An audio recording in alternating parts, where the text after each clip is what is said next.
Snorkeling is an amazing activity. I mean, it's a lot like going to an aquarium with only a slightly elevated chance that something will attempt to eat you. Also, it's wetter. Welcome to the Traveler's Vacationary Snorkel Extravaganza.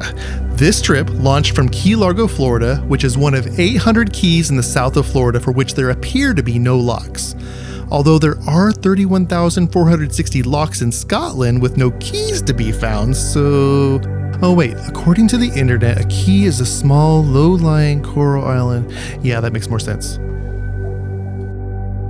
On the serious side, something to know before you go snorkeling at any coral reef, aerosol sunscreens are forbidden. There are chemicals in the sunscreens that harm coral reefs.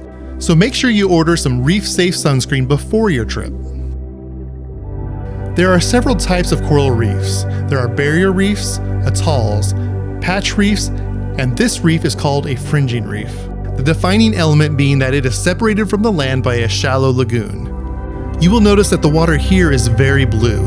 That's because as far as the eye can see, it is only about 10 feet deep, with darker blue areas being slightly deeper and green areas being where the grass that sea turtles love to eat is growing. You probably expected me to make a joke about other types of reefs at this point.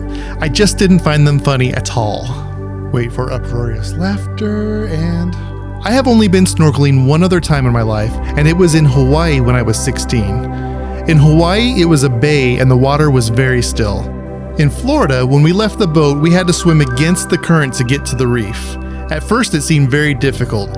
After about 10 minutes though, with the flippers, I was able to adjust. A note about water temperature. They do offer you the chance to rent and wear a wetsuit. This trip was in January, it was about 72 degrees outside of the water, and I found the water to be quite comfortable once I got in. Full disclosure, I grew up in San Diego where the water is basically like the Arctic, and I swam happily in it. The trick is, once you've been in the water for 20 minutes, you lose all feeling in your extremities and you go numb. And back to the snorkeling.